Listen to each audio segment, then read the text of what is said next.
오늘 우리에게 주시는 하나님의 말씀은 출애굽기 4장 1절, 2절 말씀과 고린도후서 11장 30절의 말씀입니다. 이제 제가 하나님의 말씀을 강독하겠습니다. 이것은 하나님의 말씀입니다. 하나님의 말씀에 경청하시기 바랍니다. 모세가 대답하여 이르되 그러나 그들이 나를 믿지 아니하며 내 말을 듣지 아니하고 이르기를 여호와께서 내게 나타나지 아니하셨다 하리이다. 여호와께서 그에게 이르시되 내 손에 있는 것이 무엇이냐? 그가 이르되 지팡이니이다. 내가 부득불 자랑할진대 내가 약한 것을 자랑하리라. 아멘. 저녁에 주신 하나님의 은혜라는 제목으로 말씀을 함께 나누겠습니다. 그리스 신화에 나오는 스핑크스라는 괴물이 있습니다. 얼굴은 아름다운 여인의 모습을 하고 있고 몸은 사자여 등에는 독수리의 날개를 가지고 있으며 꼬리는 뱀의 모양을 하고 있다 합니다. 이 회개망측한 괴물은 테베라는 나라로 출입하는 성문을 지키며 성 안으로 들어가는 사람들을 가로막고 수수께끼를 냈답니다. 너무도 어려운 수수께끼인지라 스핑크스를 만난 사람들은 정답을 풀지 못해 그 자리에서 몸이 찢기고 이 무시무시한 괴물의 먹이가 되었습니다. 이 일로 테베는 공포에 휩싸이게 됩니다. 그런데 스핑크스가 낸 수수께끼를 너무도 쉽게 풀어내고 테베를 구원한 청년이 나타났습니다. 스핑크스가 사람들에게 던진 수수께끼는 이러합니다. 이것의 이름은 하나이다. 아침에는 4발로 다니고 점심에는 2발로 다니다가 저녁이 되면 3발로 다니는 것이 무엇이냐? 지혜로운 청년은 스핑크스의 수수께끼에 사람이라고 대답합니다. 괴물의 저주가 풀리는 순간입니다. 이 일로 스핑크스는 벼랑에서 떨어져 스스로 죽고 청년은 테베의 영웅이 됩니다. 이 청년의 이름이 바로 오이디푸스입니다. 오이디푸스는 비극적인 운명을 안고 태어난 사람입니다. 그는 원래 테베의 왕자로 태어났습니다. 그런데 테베의 왕은 이 아들이 자신을 죽이고 어미를 품을 것이라는 신탁을 받게 됩니다. 고민하던 왕은 아들을 신하에게 내주며 멀리 데려가서 죽이라고 명령했지요.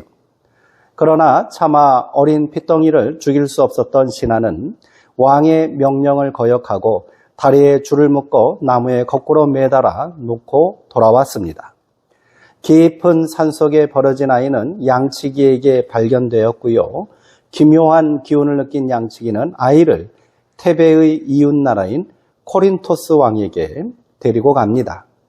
아들이 없어 고민하던 코린토스의 왕은 아이에게 부음발이라는 뜻의 오이디푸스라는 이름을 지어주고 정성스럽게 아이를 키웠습니다. 훌륭하게 장성한 오이디푸스는 어느 날 자신의 비극적인 운명을 듣게 되었습니다. 절망에 빠진 오이디푸스가 선택할 수 있는 방법은 아직까지 자신의 아버지라고 믿고 있는 코린토스의 왕에게서 멀리 떠나는 것이었습니다. 자신의 운명을 저주하며 방황하던 오이디푸스는 세 갈래 길에서 마차를 타고 이동하는 한 무리의 사람들과 만나게 됩니다. 이들 사이에 길을 두고 사소한 다툼이 벌어졌고요. 흥분한 오이디푸스는 마차를 몰던 시종들과 그 안에 타고 있던 노인을 그 자리에서 죽이고 맙니다. 이때 오이디푸스가 죽인 노인은 다름 아닌 테베의 왕이요 그의 아버지였습니다. 그에게 내린 첫 번째 저주의 신탁이 실현된 것입니다. 아직 아무것도 모르는 오이디푸스는 계속해서 정처 없이 길을 떠나다 스핑크스를 만나게 된 것입니다. 어찌되었든 스핑크스의 수수께끼를 풀고 괴물을 처단한 청년은 테베의 영웅이 되어 자신이 죽인 아버지를 대신하여 왕이 되고 미망인이 된 왕비를 아내로 맞이합니다. 왕비는 다름 아닌 그의 친어머니였습니다. 두 번째 저주의 신탁이 실현되는 순간입니다. 어머니인 왕비와의 사이에서 두 자녀가 태어나고 테베의 왕으로 행복하게 살고 있던 오이디푸스. 그러나 그에게 예언된 저주받은 운명은 끝난 것이 아니었습니다. 평화롭기만 한 테베의 어느 날 엄청난 가뭄이 찾아온 것입니다. 가뭄과 기근을 해결하기 위해 신의 뜻을 물으러 간 오이디푸스는 이 모든 원인이 아버지를 죽이고 어머니를 품은 아들의 악행 때문이라는 사실을 알게 됩니다. 모든 비밀이 풀린 것입니다. 오이디푸스는 자신이 결국 이 저주받은 운명을 피하지 못하고 아버지를 죽이고 어머니를 품은 페류나였음을 깨닫게 된 것입니다. 그리고 스스로 눈을 빼고 테베를 떠나 죄의식에 괴로워하다 천둥번개가 치는 어느 날 비극적인 최후를 맞이하게 되었답니다. 이 오래된 신화는 우리에게 많은 영감을 주고 교훈을 주는 이야기입니다. 이 스토리를 통해 프로이드라는 심리학자는 오이디푸스 컴플렉스라는 인간의 근원적 욕망과 죄의식에 대하여 설명하였습니다. 오이디푸스가 만난 스핑크스는 어쩌면 그의 안에 숨어있는 인간의 원초적인 욕망의 다른 모습이었을지도 모릅니다. 스핑크스의 아름다운 여인의 얼굴은 인간의 쾌락과 욕망을 대변합니다. 사자의 몸은 강한 힘과 권력을 향한 집착을 말하는 것입니다. 독수리의 날개는 더 높이 날아오르려는 명예욕 아니겠습니까? 스핑크스의 수수께끼를 풀고 이 모든 것을 한꺼번에 얻게 된 오이디푸스는 그러나 그것이 얼마나 허망한 것인지를 깨닫는데 그리 오랜 시간이 걸리지 않았던 겁니다. 그는 아침에 네 발로 걸을 때 받은 저주에서 벗어나기 위해 점심에는 두 발로 뛰어다니며 몸부림쳤지만 결국 저녁에 세 발로 걸으며 비극적인 운명 그대로 비참한 최후를 맞이하게 되었던 것입니다. 우리네 인생이 결국 이러합니다. 이 충격적이고 비극적인 이야기는 인생이 얼마나 허망하고 부질없는가를 기가 막히게 잘 전해주고 있습니다. 그러나 진짜 비극은 아침과 점심, 저녁이 이처럼 속절없이 지나가는 무상한 것임을 인간이 깨닫지 못하고 살고 있다는 것입니다. 영원할 줄 알았던 정오의 태양이 결국 어스름한 저녁 노을에 사라진다는 것을 지팡이를 짚고서야 비로소 깨닫게 되는 것이지요. 그렇게 저녁이 되어 제 발로 설 수 없는 자신을 발견하고 나서야 비로소 쾌락도 권력도 명예도 허망하다고 더 이상은 아무것도 할 수 없다고 절망하게 되는 것이지요. 그런데 성경은 지팡이를 짚고 있는 인생의 저녁이 되어서야 비로소 진정한 자신을 발견하고 하나님을 만나고 소명을 받은 사람들을 우리에게 보여주고 있습니다. 모세는 이스라엘 역사에 있어서 가장 중요한 인물이지요. 민족을 해방시킨 영웅적인 지도자요. 하나님과 대면한 위대한 선지자입니다. 성경은 그가 얼마나 놀라운 일들을 행하였는지를 생생하게 증거하지 않습니까? 그는 실로 이스라엘 역사의 그 이전에도 이후에도 없을 전무후무한 인물입니다. 그런데 모세가 소명을 받을 때가 언제인지 아십니까? 그의 나이 80세가 되었을 때입니다. 그때는 인생의 저녁 때입니다. 지팡이를 짚고 세 발로 다니던 초라한 노인의 시간입니다. 모세는 네 발로 다니던 인생의 아침에 왕궁에서 자랐습니다. 히브리족의 아이들이 무자비하게 학살당할 때 그는 기적적으로 살아남아 자신의 동족을 학살한 애굽왕의 왕자로 평안한 삶을 살았지요. 그러다 점심이 되어 두 발로 당당하게 서서 사자처럼 용맹하게 뛰어다니게 되자 왕궁을 나오게 됩니다. 그는 거기서 고통당하는 동족을 발견하고 이들을 돕기 위해 강력한 힘으로 애굽 사람을 때려 죽였습니다. 그러나 그가 할 수 있는 일은 여기까지였습니다. 아무리 강인한 두 발과 사자 같은 힘을 가지고 있는 인생의 점심이었지만 그는 더 이상 동족을 위해 아무 일도 할 수 없었습니다. 오히려 동족들에게 불안한 인물이 되었고요. 애굽 사람들에게 위험한 인물이 되어버렸습니다. 결국 그는 애굽 왕의 분노를 피해 광야로 도망쳐 숨어 살게 된 것입니다. 그 힘센 다리와 용맹함으로 그가 할 수 있는 일이라고는 고작 해야 애굽에서 멀리 도망쳐 광야에 몸을 숨기는 것뿐이었습니다. 이후 모세는 황량한 모래바람에 묻혀 별 볼 일 없는 인생을 살아갔습니다. 평범한 여자를 만나 장가도 가고 자식도 낳고요. 그럭저럭 그렇게 이름 없는 목동으로 청춘을 다 보내게 되었습니다. 장인의 집에 얹혀 살면서 그 힘센 두 다리로 그가 할 수 있는 일은 기껏해야 양떼를 돌보는 일뿐이었습니다. 그렇게 40년의 세월이 흘러갔습니다.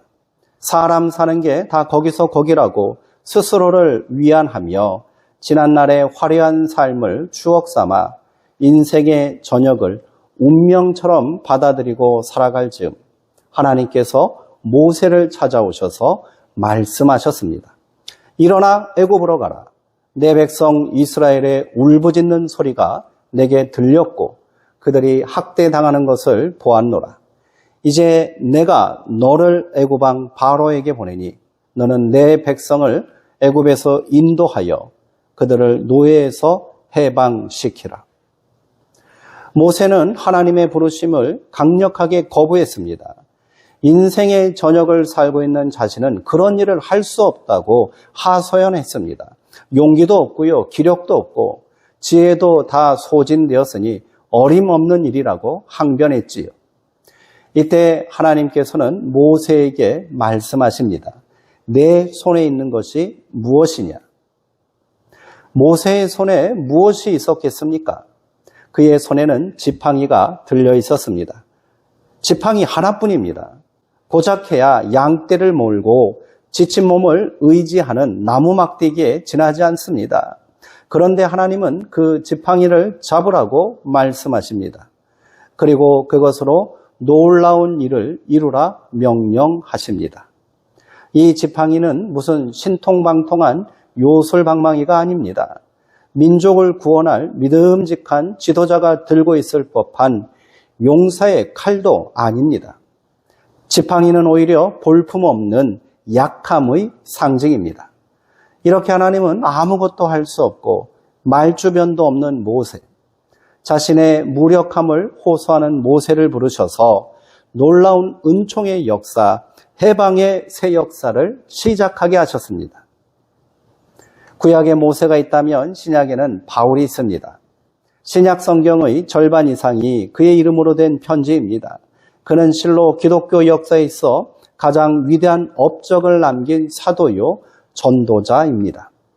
바울을 빼놓고 기독교를 말할 수 없습니다. 바울이 정확히 몇 살 때 소명을 받았는지는 알 수 없습니다. 그러나 분명한 것은 바울이 제 발로 당당하게 서서 뛰어다닐 때 한 일은 그리스도의 교회를 핍박하는 일이었다는 사실입니다. 그는 인생의 점심에 두 발로 뛰어다니며 기독교인들을 잡아들이는데 혼신의 힘을 다했습니다. 젊은 바울은 힘이 넘쳤습니다. 능력자입니다. 히브리인 중에 히브리인이며 유대의 명가 출신이고 인정받는 바리새파 사람이었습니다. 더군다나 그는 로마의 시민권을 가지고 있었다 하니 그가 젊었을 때 얼마나 힘이 넘치고 패기 왕성했을지 짐작이 갑니다.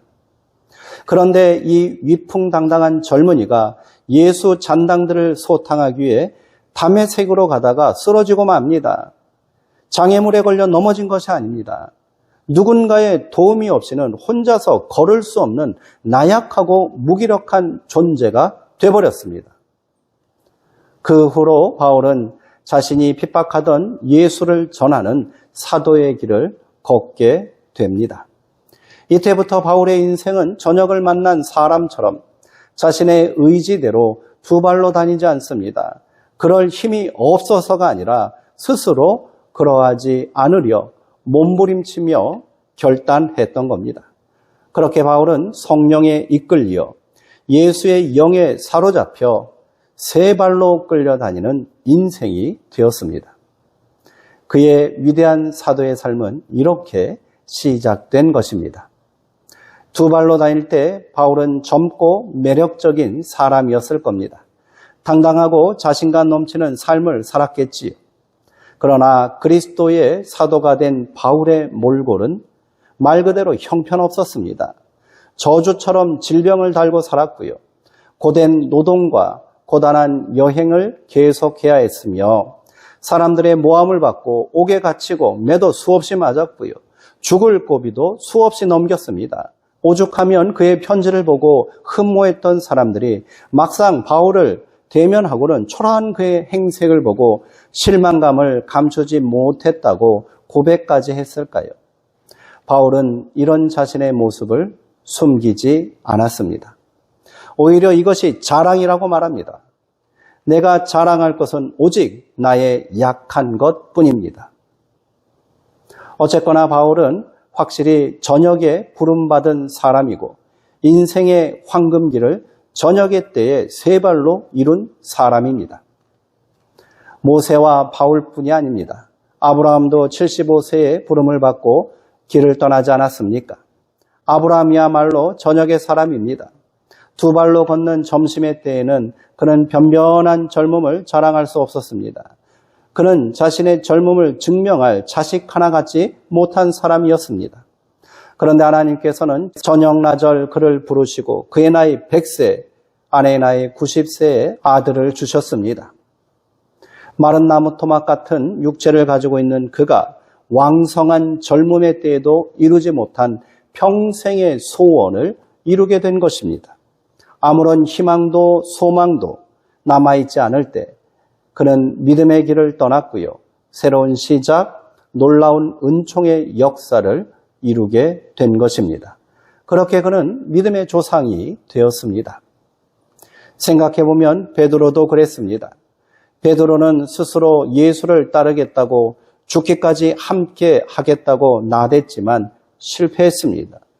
자신의 강한 의지가 꺾이고요. 칼을 빼어 휘둘렀던 용기도 소침해졌을 때 호기를 부르며 들어갔던 대제사장 관저에서 비굴한 자신의 모습을 발견하고 절망했을 때 스승의 죽음에 모든 것을 포기하고 자신은 배신자요 실패자라고 해를 등지고 괴로워하고 있을 때 그때 예수님께서 베드로를 찾아오셨습니다. 그리고 그에게 의미심장한 말씀을 주셨습니다. 내가 젊었을 때는 스스로 띠를 띠고 네가 가고 싶은 곳을 다녔으나 늙어서는 남들이 내 팔을 벌릴 것이고 너를 묶어서 내가 바라지 않는 곳으로 너를 데리고 갈 것이다. 그리고 나서 예수님은 베드로에게 말씀하셨습니다. 너는 나를 따르라. 베드로의 진정한 소명 또한 그의 인생의 저녁에 찾아온 것입니다. 그런데 왜 저녁일까요? 왜 하나님께서는 저녁 때가 다 된 나약한 인생들을 부르시는 것일까요? 아니 왜 자기 자신의 때가 저녁 때임을 깨닫고 자신의 무력함과 약함을 뼈저리게 느끼는 사람들만이 하나님의 부르심에 복종할 수 있었을까요? 하나님의 소명이 저녁에 온다는 말이 물론 젊은이들에게는 소명이 없다는 말이 아닙니다. 노인에게만 희망이 있다는 말은 더더욱 아니겠지요. 저녁을 안다는 것, 그것은 자신의 한계를 안다는 것입니다. 저녁을 만나야 낮의 욕망이 얼마나 허무하고 부질없는 것인지를 비로소 깨달을 수 있는 것이지요. 석양의 노을이 짙게 드리워지고 있음을 보아야만 우리는 발버둥치고 내어 달려도 지는 해를 막을 수 없다는 것을 겸손하게 받아들일 수 있는 법입니다. 이처럼 자신의 한계를 알고 약함을 아는 사람만이 진정으로 하나님을 알고 겸손해질 수 있습니다. 겸손은 결코 나약한 변명이 아니며 자기 비하도 학대도 아닙니다. 겸손은 자기 자신을 아는 진정한 지혜와 깨달음의 시작인 것입니다. 젊음은 축복입니다. 그러나 자신의 젊음과 힘만 믿고 교만을 떠는 사람은 절대로 하나님의 부르심에 순종할 수 없습니다.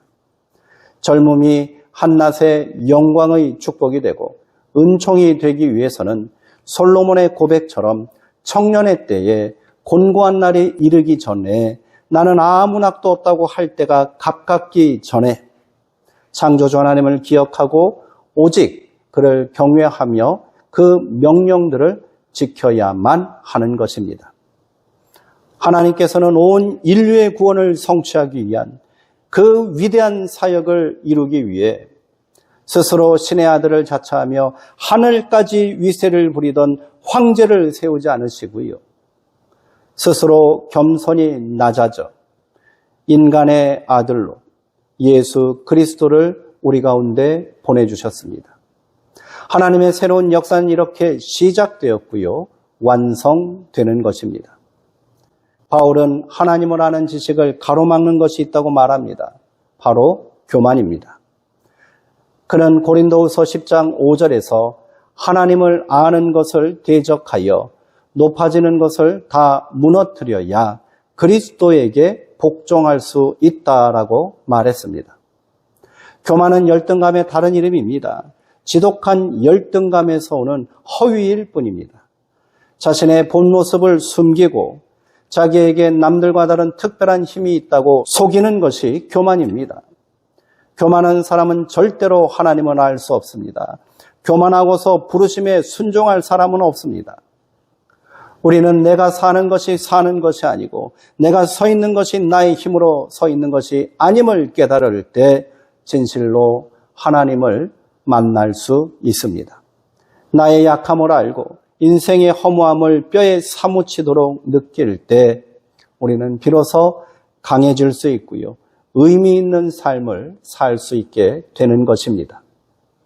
진실로 내가 사는 것이 아니라 내 안에서 그리스도께서 사시는 것이기 때문입니다.